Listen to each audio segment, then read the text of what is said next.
Quarter Life Critics once again. Again? I don't even remember last time. That is true. It has been a minute. We have been on a little bit of a hiatus, as some might call it. I think we said that last episode. No, I should. No, B2B hiatus? No. It was we're going into. We said the hiatus word. We said we're going to take a little hiatus. We knew we didn't lie to our loyal fan base. We're up front. Do you remember what the last episode was, Grant? What we did? It was our year review. Bam. Congratulations, you're part of the squad. Yeah, it was a perfect time for a hiatus. Yeah.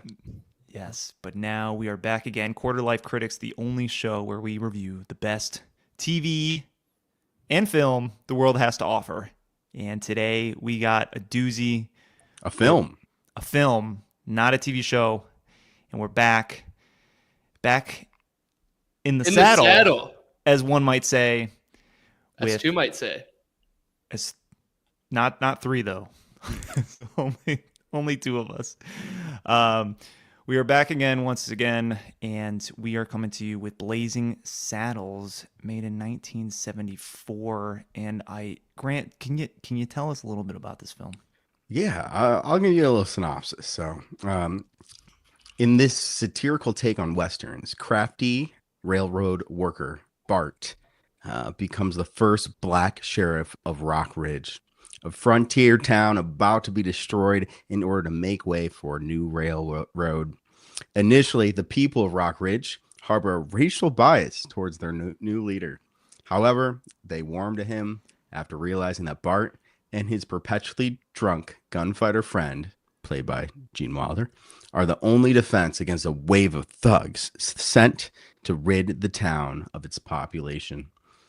This film was directed by the one and the only Mel Brooks. Actors is Clevin Little, Gene Wilder, Slim Pickens. Awards 3 Oscar nominations, but none won. It was the year it came out. It was 1974. For some context there, an IMDb of 7.7 out of 10 with 158,000 reviews. The budget was 2.6 mil, and the box office was 120. It's a big buck. Boom. That deserves 5 big booms. Big boom. Yeah. Well, thank you there, Grant. Now, Quarter Life Critics, we're coming back from a hiatus, and we tried to spice it up a little bit. We're doing things a little bit differently. So, for all our films moving forward, we decided to watch them in person, because that's what watching film, that's what life is actually all about. We're returning to the office, actually. That is sort of a pseudo return to office connection analogy, where I guess you could make the argument, Grant and Patrick, hey, you can watch movies at home. Why don't you just watch them at home forever? What's wrong with that? Well, some say that the art form of cinema requires audience members. So we watch true cinema with this Blazing Saddles watch party. I think it's true, and I think it doesn't take much. I think it's just as long as you're not alone, to be honest. Like, I felt sort of like how I was in a theater just hanging out with you guys as I would. I mean, yeah, just hanging out with you guys is the same as being in a theater. I don't think I needed more people, but there was a stark difference between having other people around and just a solo at night goon sesh watch. Yeah, especially knowing Quinn, sometimes he splits them in 2 watches, and can't do that. You're held accountable.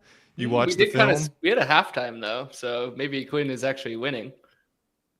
Well, what we're trying a little bit of a new format, which we, as Pat mentioned, is split in 2, and we're going to dub for now the halftime show from QLC, where we watched Blazing Saddles, and in the middle of the film, we timed it with a timer exactly 45 minutes into the film of an hour-and-a-half runtime.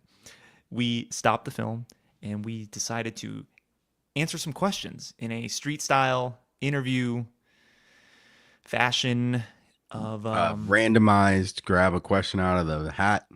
kind of style. Hard-hitting journalism. No punches pulled. Right. So we had 3 total questions. One question we shared, all of us, was a pretty simple one. How is this going to play out? How is this movie going to end? Where we all answered our responses. And then the other 2 questions were written by ourselves. And we asked each other some of our questions, kind of knowing some things about the film, but maybe they didn't have to be strictly related to the film. They could be anything. Some people got creative, some people were not. So, Throwing shade. No. Everyone was very creative, and we only had everyone got all their questions, and I think we had some good responses. But first, I wanted to ask Patrick, the selector, the pseudo director. We don't use that term anymore around here, but the director of this film. How did you come about with Blazing Saddles? What did you know about it coming into the film? I knew nothing outside of the fact that Mel Brooks was the director, and it came out shortly after Young Frankenstein, one of our other movies that we did last year that I think we all went into knowing not a whole lot. It's also a comedy, and it was a triple rec. We all really enjoyed it. And I thought for a first, watch party, it would be fun to do a comedy. I think comedies are, some of the best movies to watch with friends. So, Grant, did you have any prior knowledge? Were you privy to this film? I did not. Yeah, same kind of understanding as Pat going into it. Mel Brooks, he's got a reputation. He is the absurdist, over the top comedian director. So I knew it would be out there, and it was, but it was a good watch. So no, I didn't know much going into it, which, I don't know if it's a good or bad thing. Sometimes I kind of wish I knew a little bit more going into this film. But it was definitely Mel Brooks, absurdist, funny, ridiculous, wild, and a good, I think, first movie for our in-person kind of switch up here. I agree. I will echo some sentiments that, I don't even know if I've even heard of the film, but may have saw it in some list. I feel like it comes up a lot in like funniest movies ever. And you see it and you go, oh, it's that old timey Western looking horse thing that I probably wouldn't laugh at. But boy, was I wrong. All right, let's get into it. Let's get into our clips. We have a lot of different clips separated by question, and I have a little list. I have a little order that I think will do us good, and we can see. This was fun. I feel like I'm the teacher. I'm the professor. I know all the answers, and you guys are my students. That's pop quiz time. Oh God! All right, let's start off with our first clip, and this is going to be from Grant kicking things off. All right, this is the first live watch. So he's here now in our but new kind of reboot. Something's missing. Wait 1 second. Oh no, Grant! What happened there? What was? We missed the mic. We got a nice wire mic. I don't know if you guys ever watched those reels where they're doing interviews, and it's kind of comedic. And they got a little lapel mic that they're holding up like a real mic, and needed that. We needed that. I could tell something was off, but Yeah. you had a clear like something's wrong here. We need to fix this. Cut. All right, Cut. let's get back into Grant's question. All right. It is our Much first better. live viewing of a film, and we have 2 questions. So the first one that I was given: who is your favorite character so far and why? My favorite character is based off of how much it made me laugh. Mel Brooks, very, there's a lot of archetypes at play, and he goes over the top and blows these characters, over the top. So my favorite is Headley. He is like the capitalist guy who they're making fun of. I'm so far my funniest, or the scenes that I think are most funniest, are the ones where they're trying to scheme, as the capitalist trying to scheme, and screw over this town so they can make a quick dollar. And I think personally that's like been the smartest writing with the jokes. So Headley is going to be my favorite character so far. There you go, Grant. Grant's favorite character. Is he still your favorite character? Yeah, I did really like Headley Lamar. He was funny, over the top, and he had a lot of good one-liners that I was cracking up about. He was just ridiculous. It's just about screwing the common man, So very relatable still to this day. I was a bit confused at first when I watched it because you said the question out loud and then you said Mel Brooks. So I thought you were talking about Mel Brooks, who plays the governor. The sort of, I mean, how would you describe him, Pat? How would you describe the governor of that? He's a sex crazed lunatic. Yes. He's got no. He's obsessed with a pair of knockers. That's about all he's got on his mind. And a lot of harumphs. Yeah. Pat, who's your favorite character? Maybe Waco Jim, Gene Wilder. I thought he was pretty funny. He's always captivating. I can just look at him. It's that Willy Wonka thing. Where Twinkling eyes. Yeah, maybe he's just a beautiful man or something. I just. It's got that actor quality to him. Yeah, if you think of like an actor, be like, that guy was born to be an actor. Yeah, he just kills it in every role. He could be like soft spoken and kind of like sad, but then also at the turn of a hat be like super animated and energetic, and it sucks you in. It kind of ping pongs between these excellent expressions, and it's very captivating.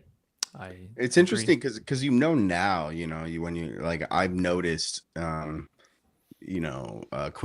Tarantino has his kind of select crew. It's interesting. It seems like Gene Wilder was part of the Mel Brooks, A-list cast if he had to choose. So was the lady, Madeline Kahn. She was Elizabeth in Young Frankenstein. There you go. Yeah, so it's just an interesting thing I noticed too. Mm-hmm. And so was your Hedwig. I think he was constable or whatever. But yeah, you have these high performing people and they just keep it rolling together. Worked once. Let's keep on doing it. Run it back. Another fun fact is Mel Brooks actually played two other characters in the film. One of which was in Bart's flashback when he's dealing with the Native American tribes that are coming through, and they sort of have a brief exchange. Mel Brooks plays like the Native American chief for some reason. You know what language he speaks when he's doing that? I do not. He's doing Yiddish. Yiddish? So it's like a funny thing because it's like no one knows what he's saying, but he's fluent in Yiddish because he's Jewish. So he was just speaking Yiddish. Just like the Native American spoke. He's the 13th tribe. And the third character was I don't think it had any speaking lines, but it was someone in the lineup of when they call in all the thugs and criminals to recruit that army. He's in like some aviator shades and with a jacket, and he's just kind of hanging out, but you can tell it's him. A bad boy. Yeah, but that's kind of fun. You're like, wait, the scene. Hold up, I gotta go change. Get me in there. You take over. All right, moving along. Let's move on to our next question by Quinn. Myself. Oh. Hey, guys. Can you guys see what's that? going on? No. Oh, okay.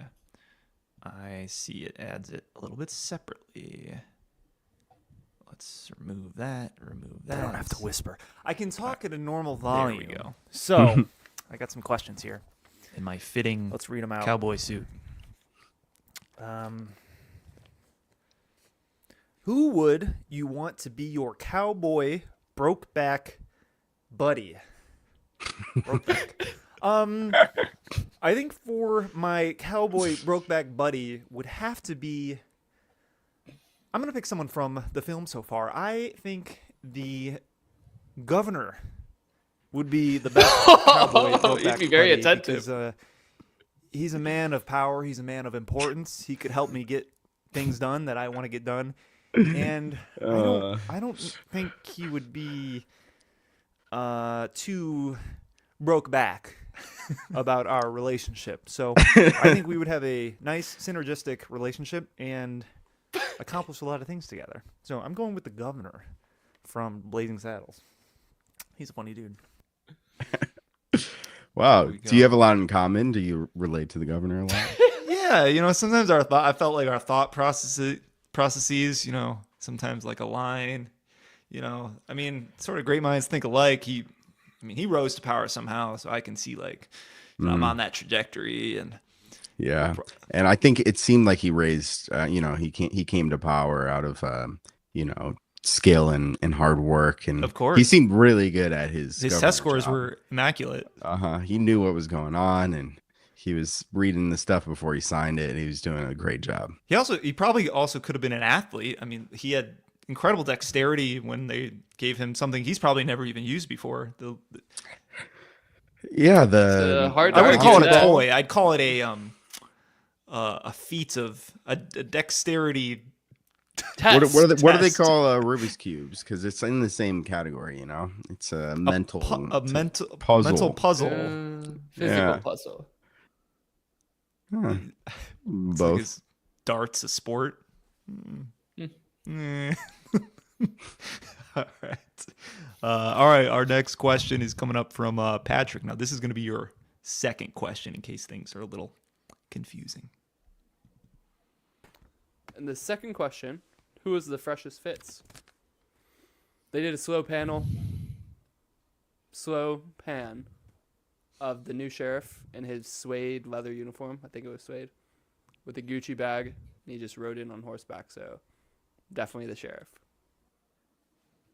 Damn straight. That Gucci saddle, I know it's that as well. Bro came in dripping. Cameraman was like, zoom in on that, zoom in. Yeah, the fun, switching. fun fact. I mean, I don't know if you guys know, but most of the famous bag companies, like Hermes, like they all started with saddlery and horse really? stuff. Yeah, so like Louis Vuitton, and I don't know if they Leather all bag. Hermes still does their saddles and their leather working workings. Leather work. But yeah, fun fact. So maybe it seemed like Gucci was in the leather game at some point, making some They still are. nice saddles. Yeah. Damn, I had no idea. All right, it's coming around the corner is Grant with his second question. Who do you think paid attention the least so far? I'm going to out myself. Probably me. Without going into too much detail, this film has been a little bit hard for me to watch. It's me and Pat and Quinn, which is 3 white guys, watching a film that I think at the time maybe was, seen as the protagonist is black, but there are more N-word jokes than I have heard in any movie ever that I've watched. If I had stumbled upon this movie or is streaming or something, I would have turned it off by now. It's a little hard to get through. But it's an indication of the times, it's interesting.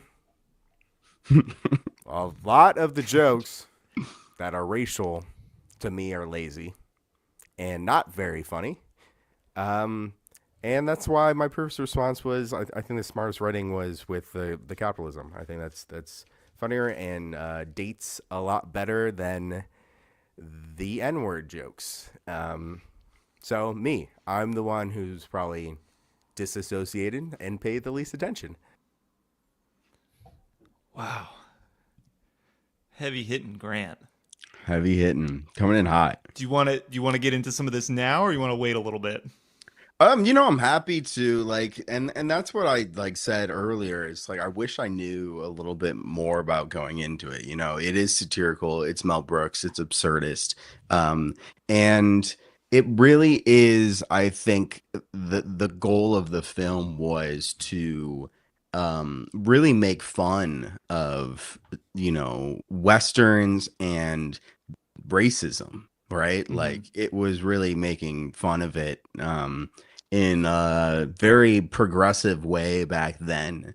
I just wasn't prepared for that when we were watching it. Like I really was just kind of taken aback. I'm like, whoa, this is a lot of hard R's. Something you don't see every day. Yeah. No, yeah. So I kind of wish it's hard because I think in general, I think we all go into the movies blind for the most part, which I think is a pro. I think, especially for what we're doing, we're reviewing movies, just go in, here's a film, watch it, look at what people think, is it over, under, all that good stuff. So like in retrospect, maybe I wish I knew a little bit more about how over the top it was, but I think on a rewatch it would be better. And we say that a lot, so it's kind of cliche, but I understand where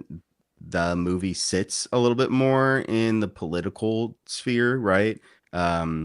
So I think at that moment, that was probably it got better after the halftime in my eyes.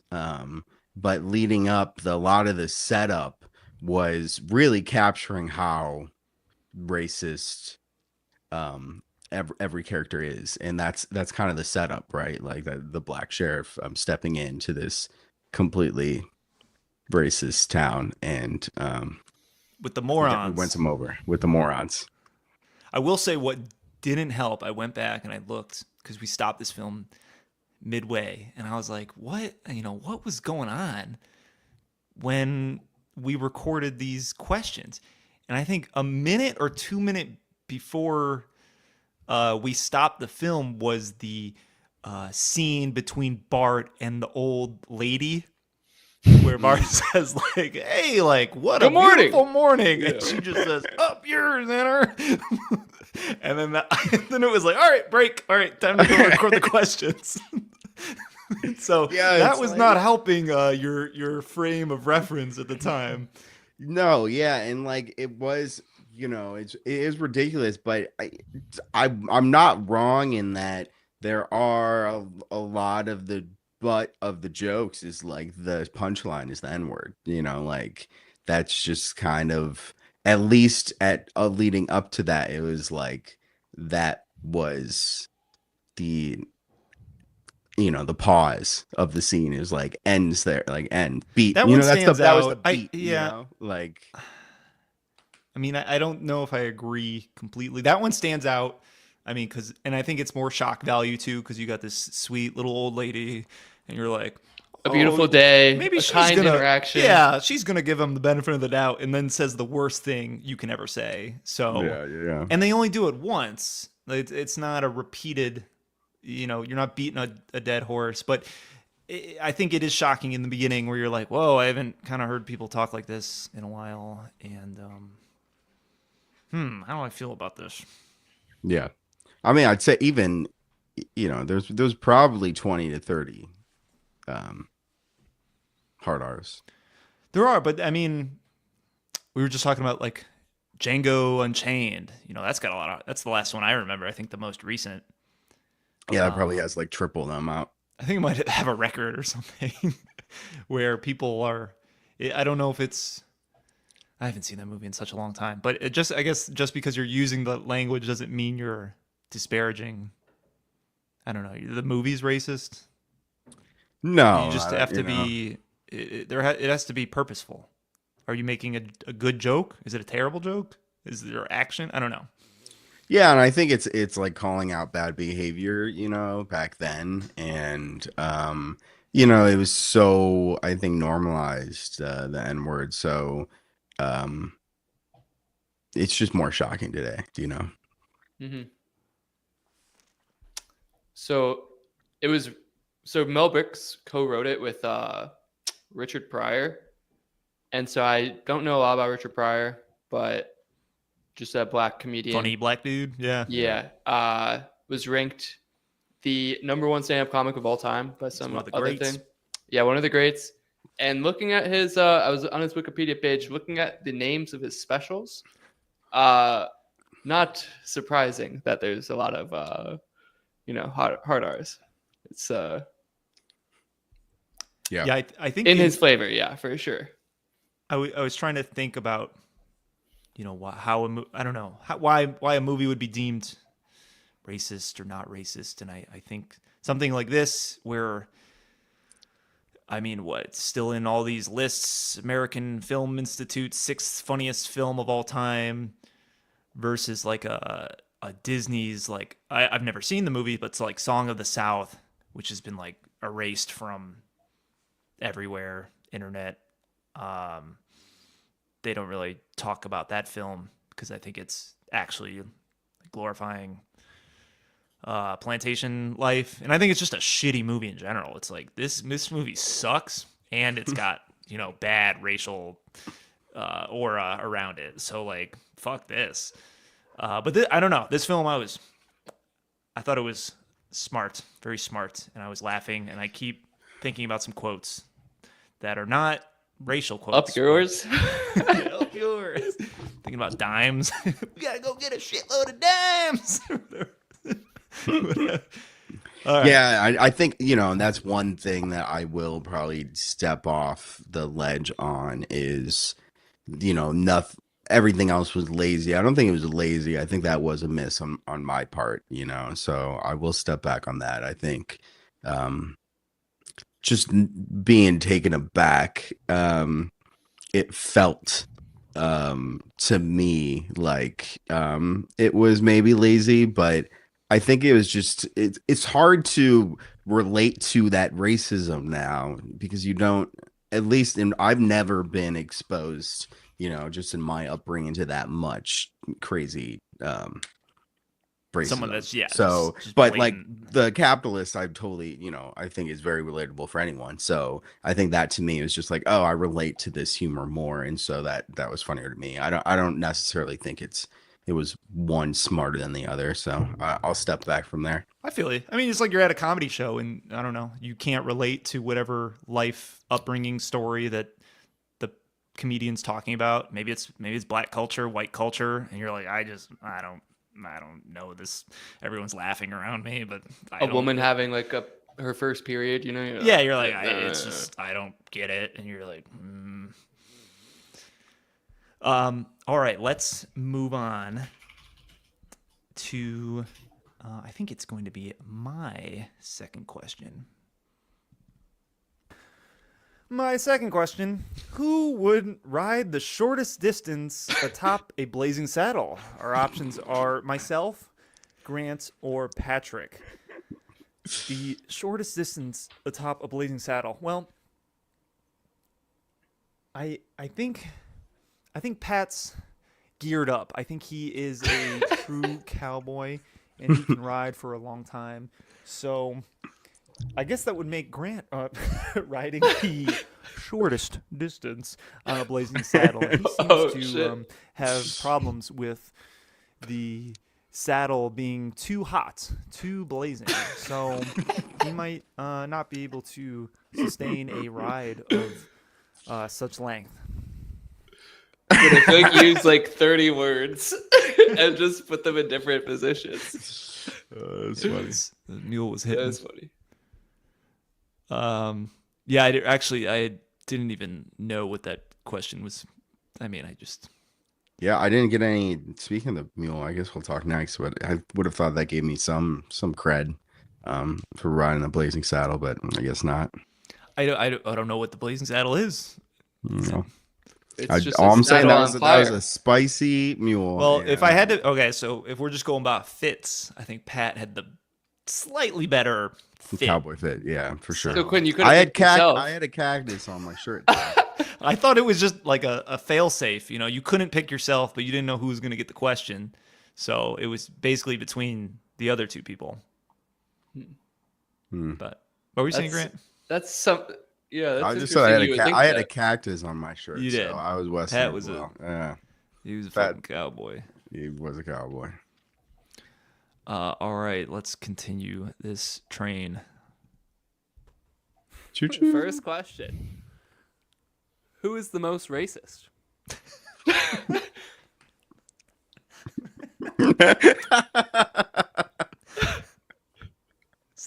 Probably the assistant district attorney. Although maybe the old lady. Everyone's pretty racist in this movie. Except Gene Wilder. So really could go for anyone. That's Yeah, funny. no. See, that's funny. Like I going into the film, I knew it was like turning racism on its head a little bit. So I thought it would be a that question when we wrote these questions before we watched the film. I thought it'd be a little bit more nuanced and there'd be maybe a one or two to choose from. But Yeah, like it it'd was be like everyone. It'd be like, oh, he's just being, he's not expressing himself right, or he's coming off as racist when he's not, or maybe not. But it's really more just black and white. Just That gives you the context of my mindset going in the film. I was like, you're like, this is gonna be a deep. there's going to be maybe a racist character. There might be Based one. on something from his past that maybe he has to overcome. Yeah, no. All right, let's continue with our last question. In case you forgot, this is how we're guessing how the film is going to wrap up. Third one. Where do I think this movie, or how do I think this movie is going to play out?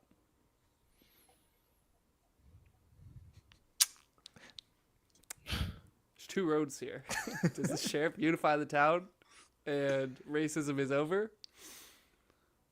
Or does humanity just be evil? I think that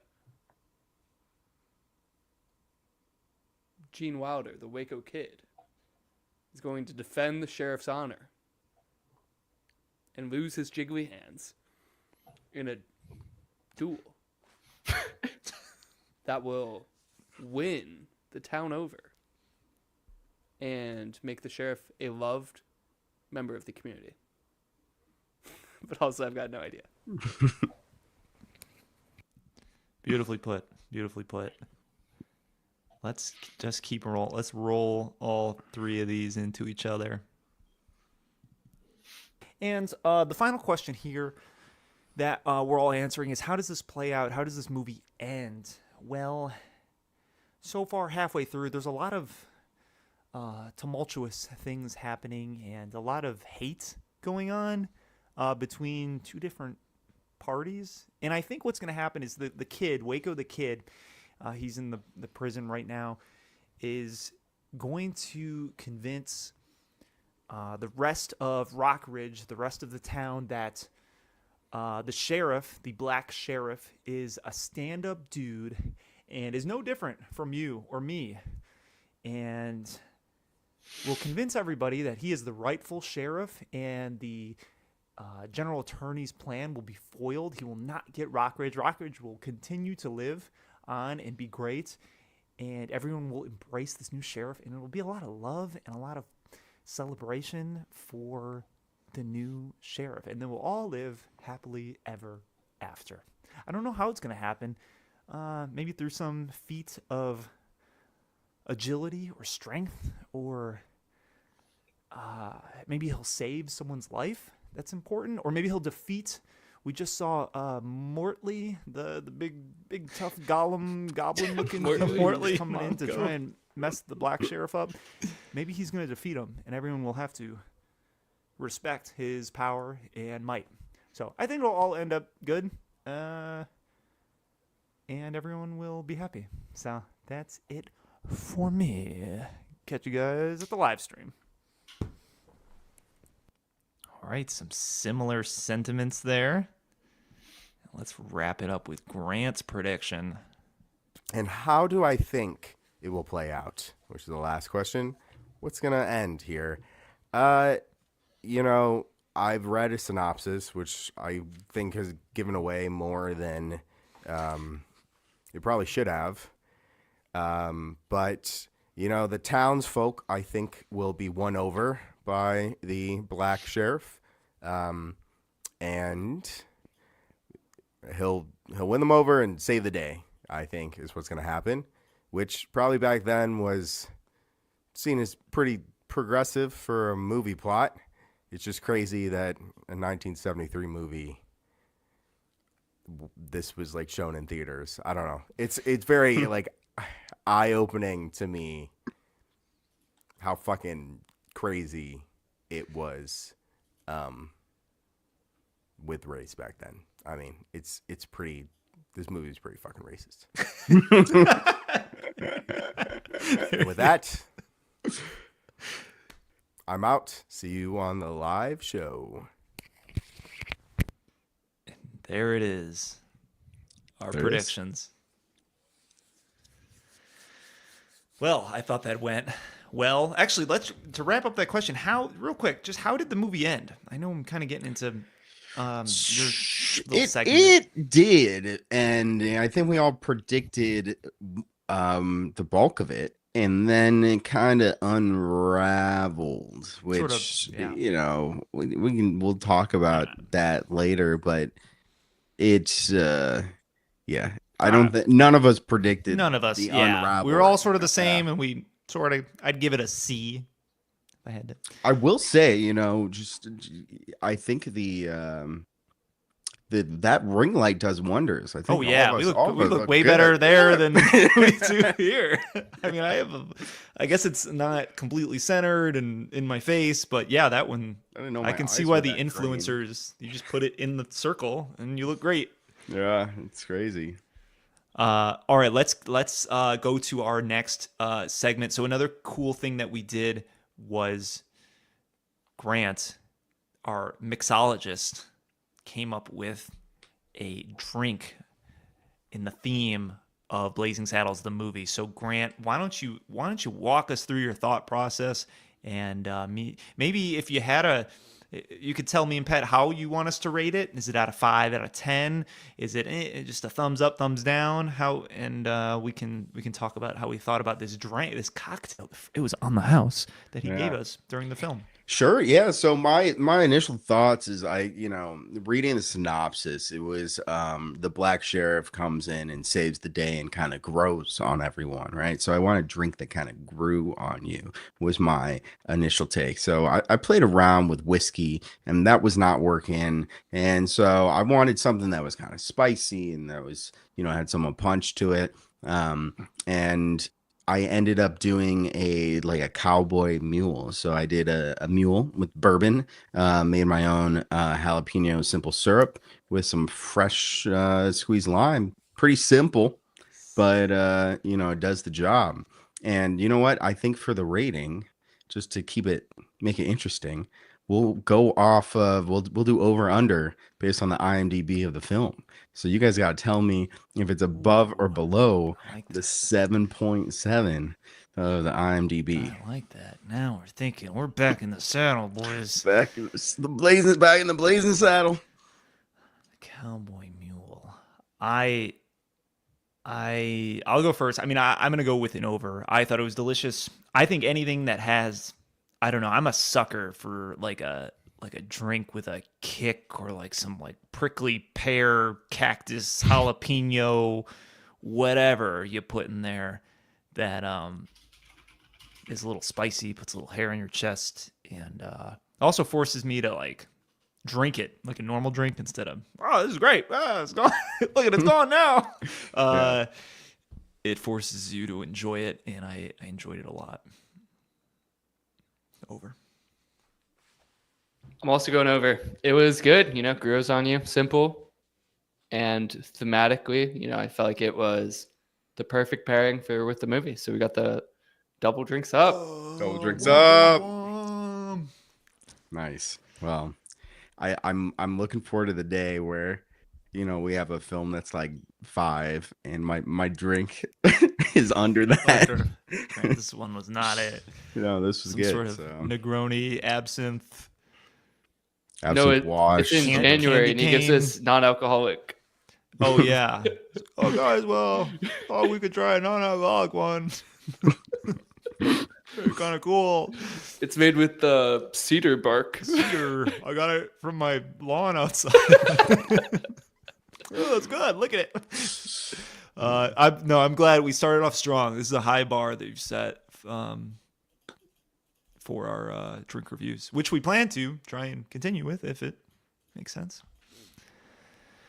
Okay, let's go into maybe one of the last segments called Over Our Heads, where we discussed, this was a satirical film where there were a lot of jokes and a lot of things being said, and some of them were very funny and obvious and didn't need any context, but a lot of things you sort of knew that there was something behind it, but it was really impossible to tell at the time. And I think Grant's going to walk us through what some of those things are. Yeah. So the first one that I noticed right away is there was the character who was the capitalist. His name was Hedley Lamar. And they kept on getting his name wrong. They kept on calling him Hetty all the whole film. Hetty. And he's like, "It's Hedley," and I didn't really understand that. Hetty Lamar is and was a famous actress back in the day. A woman. A woman. She actually, I think, is also was not just an actress, but she was an inventor, and she was responsible for coming up with the protocols behind Bluetooth, which helped in World War II. Dang. She was a smart bad lady, bitch. a bad actress bitch. and Inventor. Inventor, actually. Inventor, actress and inventor. I think she's an Austrian American. But there was word that got out that Mel Brooks was gonna name one of his characters Hedley Lamar, and it was gonna be a money and power hungry character, and she wasn't happy, and so they went to court before the film came out. She wanted $10 million in damages. And they settled it out of court. 5 times more than the budget. They settled it out of court. But the character's name still stuck. And to add insult to injury, Mel Brooks, he added a quip. That's, I think, when he added the quip about Hedley being called Hetty many times. So just a reference that definitely would go over anyone's heads who didn't know the actors and actresses in the 1970s. So they probably had it all normal. They just called him by his name, and then all this stuff went down, and then they decided, hey, let's add another Let's joke. make it more obvious. Yeah. So that's that. Get it personally. So she was sort of a bit. You said what? So going in space. I said I wouldn't want my name slandered, you know? Yeah. that's not her name. Wait, was it purposeful that the names were so? See, that I could not find. That's what I didn't don't expect know. to be hard to find. I thought there would be, to me, I thought the reference would be some sort of relation of the character to her in like a like some scandal or like a dig that she's money and power hungry, which I don't think either of those were the case. I guess he just picked the name and she didn't like it. So then he's like, "Oh, you don't like that it's close to your name? How about we make jokes about that?" Yeah, exactly. Yeah. Calling you the same name. Yeah. Well, So yeah, it's that's a good reference. And I think, I've only picked a few out of here. I only picked 2, but there's a bunch, I think, and it's hard to kind of research. They're just references of an older time, It's like if you know, you know. If you didn't get it, then it's you're like looking up, why is the punchline to this joke funny? Like I guess maybe you could ask ChatGPT. Maybe it would know. Yeah. The other one was the opening scene when they're on the railroad tracks and it's kind of like the black workers and the white workers who weren't really working. And they were singing songs, and the black workers started busting out like a jazz tune from like the 1930s, and they went into this whole tune, and it felt kind of out of place at the time. This was also like the first scene, so you're like just like picking up a lot of it. But Yeah, that it feels like a musical. Like it's like a show choir number.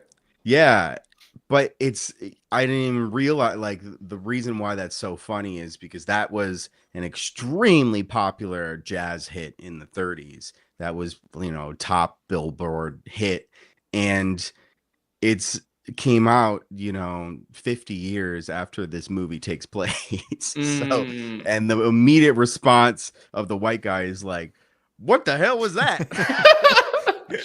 Knock it off. I'm talking about this, and then he goes into it too. So that kind of went over my head, but another good reference. And that's why That's I think actually so everybody watching funny. it. Yeah. So and that's Mel Brooks does that. He's very cheeky, but he's also a little he's not always on the nose. It's a little kind of like hidden, Yeah. Grant, so do you good think you references. like the movie more after reading this stuff? Yeah, I think so. Yeah. I think I was hoping that was going to happen. I mean, we left the viewing and I was like, Grant was not shook. Fired but up. You were, yeah, it just had a lot. I mean, a lot to it was say. hard- It was a, not to like repeat anything, but Right. it's just a harder watch, to sit down and like sit through that. It just felt like a little icky. I feel but you. Can't control your emotions. Yeah. So, but yeah, so there's a lot of references. Mel Brooks does that. And also there's a ton of references that I did not pick up that are referencing other old Westerns, right? Like it's a parody film. So it's the same thing. Like it's like probably like specific epic scenes movie in a or whatever, in a Western. Yeah, specific scenes, it's like those old epic movies, except this is actually like, more well done. And so like, again, like what you said, if you know, like, oh yeah, that's funny. It's referencing a scene of a film that everyone's seen that came out, in the 60s or the 50s. We just haven't seen those films. So, that went Probably over something our with heads as well. dynamite and blowing up things. Maybe that one seemed a little parody. A cartoon town or something. Yeah. The fist fight, I think, is like at the end is like busting on a brawl might be some Western parody. Like so Mongo is probably a parody of some Creature human. infamous person that terrorized somebody in a legitimate, not comical way. Yeah, all that stuff. Waco Jim might be like a real movie act, like That's a my character guy. in another movie. Do you guys think Mongo played Young Frankenstein, or he played the monster in Young Frankenstein? He could. He's a big guy. Could have. I mean, now that you just mention it. They were Voices making the similar same noises. actors. Wants to be friends with Gene Wilder. Could be. Nice. And the Over our head, another one. yeah. Yeah. No, I'm sure there was probably, and again, it's just too many to count. The It's- Yiddish that I mentioned earlier, it's like, it's kind of weird. Yeah, and the ending too, I don't think was a strict parody of anything. That's what I thought it was at the first watch. I was like, something must have happened in in another movie, but I think it was more of a just metaphorical breaking the fourth wall, just kind of turning everything on its head moment that was unique to the film. I don't think it was a parody of other things. It was weird. Yeah, that was the ending, right? Yeah. Yeah, it was like the very, very just classic Mel Brooks, I think, absurdist I think it was just kind of poking at the viewer almost, just like, hey, nothing's out of bounds. I can Well, nothing's we even can- real. I mean, Yeah, it's nothing's real, nothing's out of bounds, breaking the fourth wall, over the top shenanigans. This is just a movie, nothing's off limits. exactly. Like, yeah. And it's over too. I think we, in all of our predictions, we said, oh, it's going to end with love. It's going to be great. They fought the hate, and then they sort of do that, and then the last 10 minutes is, oh, actually, I mean, we did do that, but you know what, nothing really matters. This is a movie. The sheriff's bored now, he's leaving, and there's going to be another story somewhere else. So, Yeah. Well, and then the last scene, he's like, oh, where are you going or something? He's like, nothing's nowhere special. And then the guy's like, nowhere special. That sounds like a place I want to go to. And then he's like, well, come with me. And then they get on horseback, and then they ride on horseback, and then they get off horseback and get on like a limo and drive away. they get in the car, they Yeah. give the horse to the So- handlers. I think it's also, making maybe a little bit of fun of Hollywood industry, how things are done. So all that stuff. Yeah, you're not a real hero. lot You're of just fun. you're an actor. You're not a fucking cowboy. You're taking the limo home. Which, yeah, I don't think I was I don't know. I don't even know what I was to think after we watched it, but I think I've warmed up to it a bit.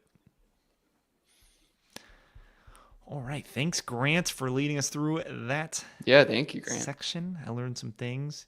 Definitely. That Did was we, fun. I'll leave this up to a vote. Did we want to talk about anything too spicy in the film? Was there any joke that you felt crossed the line? Had to plan for both scenarios. Grant coming to terms with some stuff, or Grant doubling down and saying, this is why I felt this way. So I wanted to open the floor to see, are there any spots? I mean, at least the reading what we have in the script, like, did any scene cross the line today's politically correct world? I mean, I think a lot of it crosses the line, right? that's kind of the point. Is it's none of this would fly in today's world, just the rhetoric. But I don't think it was supposed to, I don't know, fly back then then, yeah, either. it's- But I it's- don't know, because I mean, Jim Crow was like 65, so this was not that far from that. So I'm sure there was still a lot of prevalent racism, which I think is why it was seen as progressive. Is most people, from what I read, they didn't want him to make this film. Like, people were like, no, what the fuck? Yes. It did so well, though. It made so much It did. money. It did People well, loved yeah. it, you know? Yeah. I think it's just comedy done right. I Mhm. mean, it's everyone, I think, enjoys it. Almost, I can't say everyone. Most people enjoy it. Okay, I was just looking for if there was anything you were like sticking in the back of your mind. You're like, besides that grandma scene, or old lady scene, was there anything that was like, I think they missed the mark there? But that's okay. Someone needs to go back and get a shitload of dimes. I fucking butchered it again. All right, let's move on to our last segment then. The one, the only, the GPQ patented review, where we decide whether the true rating of Blazing Saddles is over or under the IMDb rating. And with 158,000 votes on imdb.com, we're sitting at a 7.7, as Graham mentioned. 7.7, as we discussed on our drink review. Which I like that. We'll have to come up with a name for our patented cocktail critique or something like that. Mhm. Bottoms up or bottoms down? I puked. I'll kick it off. I'm going to go over. I like this movie a lot. I'm always, I do have another soft spot for anything quote unquote old, my quotes here, that I really know nothing about, and I go in and I just watch it and it surprises me and I go, this is great. There's a reason these things are on the list. most of the time that happens. Sometimes I go, these people are idiots. Why is this on the list of funniest movies of whatever time? But I had a great time watching it. I had a great time hanging out with you guys, and the drinks were great. And there were no snacks, but if there were snacks, they would have been great too. 4 stars. I'm gonna go over. I'll go under on this one. I did enjoy it, and I think I would enjoy it more on a second watch, but it was not, it was kind of hard for me to watch at times. And I know Mel Brooks' style a little bit more, and I do like Mel Brooks. Like, I think I was expecting more Young Frankenstein. I think it wasn't like it was really just tackling race. Mel Brooks tackling race was just he's absurdist, he's over the top, so that's what you got. And Young Frankenstein like resonated with me. I like his humor. I just thought, when I saw it in other realms of not just racial stuff, like with the capitalists, like I really enjoyed it. I was cracking up. So I have to go under for this one. Did you enjoy the governor scenes? Governor was pretty good. Okay, I just don't know if you like that kind of humor or not, because I can't that's get a enough of little, that. yeah. Yeah, he was your partner in crime. He's my Brokeback buddy, whatever. And Patrick, what do you think? I'll go over. I was borderline, but hearing the stuff from Grant about the things that went over our head, it's easier to appreciate it more as a, complete work of art that he's doing rather than just like a movie. He's tapping into some other things. It's pretty cool. Held up well. I thought it was funny. I thought it was, still, it was a little hard to watch, but I felt like as it went on, it was more and more blatant that it was like, you're not laughing. You're like laughing at the ridiculousness of the racism rather than like any other kind of connotation. So yeah, definitely going over. Except the Irish. We all hate the Irish. That's okay. Yeah, exactly. It's kind of. All right, guys. So we got 2 overs and 1 under. Not quite a QLC triple wreck, but also not a QLC bad dog. So I think it was a great movie for us to kickstart things again, coming back from a little bit of a break. And hopefully we're shooting, maybe once a month with a little more curated, more in-person viewing style. And on that note, Grant, what are we doing next time? Well, what are we doing next time? So I will announce the film in a second, but Pat already knows because we discussed. So I You thought have to wait. I actually would read the synopsis, and then maybe Quinn knows the film, and Quinn can announce the film. Okay. I'm ready. We'll see. Frank Abnell, I think that's how you say his last name, Jr., worked as a doctor, a lawyer, and as a co-pilot for a major airline, all before his 18th birthday. A master of deception, he was also a brilliant forger, whose skill gave him his first real claim to fame. At the age of 17, Frank became the most successful bank robber in the history of the U.S. FBI agent Carl Hanratty makes it his prime mission to capture Frank and bring him to justice. But Frank is always one step ahead of him. Is this Catch Me If You Can? It is. Hey, Have you seen it? I have seen it a long time ago. A couple of the synopsis parts kind of threw me off, but I thought that was on track. Nice. Nice. I've never seen it, but I love Leo. And it's directed by Steven Spielberg, which I did not know. But he's young. Wow. Yeah, Leo looks real young. A young lad. 2002. Probably still dating the same aged women. Probably, time. but this is also based off of a true story, I think, is what my brother was telling me. It may be a book, which also based off of a true story from my brief recollection, but I think that's a great pick. I would be excited to rewatch that. Very cool. So we will be back in a month with clips, cocktails, and catch me if you cans. Peace. Where can you find us, Grant? Oh, You can find us on Instagram. Quarter Life Critics is our handle. That has everything that you really need. But you know, you might best want, yeah, that was the best way to catch us live and enjoy this with us, with the rest of our fans, and you can be in the chat and see all the comments, and it really blows up here. We usually highlight some comments, but we had just we're so busy we didn't pull any up. But YouTube. So we have our YouTube channel, which you can find that link off our Instagram, and that's where I would just bookmark that because we just haven't made the time to get that 10,000 subscribers to change our URL.